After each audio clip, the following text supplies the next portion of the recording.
So I'm currently in my pajamas and a Christmas sweatshirt at 1:30 in the morning, and I decided I would start grinding away, start doing the wiring. So I just I did all these connections on the taillight end.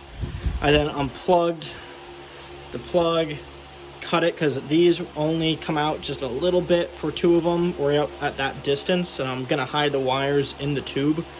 So I took off the other piece. Let me show you.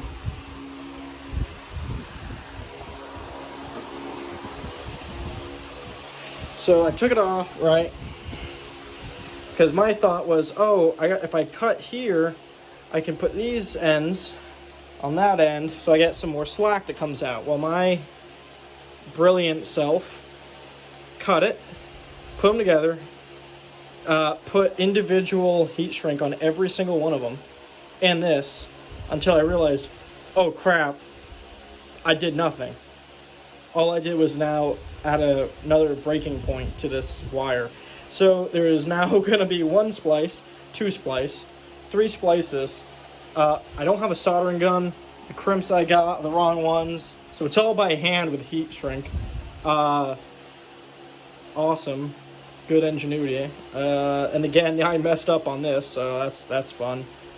So yeah, plan is put this through. Actually, it's going to be this tube. I forgot that I flipped it upside down so I could bolt it back in to get angle grind it, because I can't find my vices right now. So it's going to be going through there, through the tube, coming down, coming out. And you see that brown one? That's the shortest one. If you look at just the brown one, now let's wrap it around as if it's actually going in. I'm going to have 1/2 inch coming out to work with. So that's fun. That's awesome. It's got some spray paint though. Gonna paint over that. Just one quick little spray. Fish the wire. I got the a new relay, an LED one. So blinkers are working, brake lights working. Basically good to go then on the taillight after this. Hell yeah.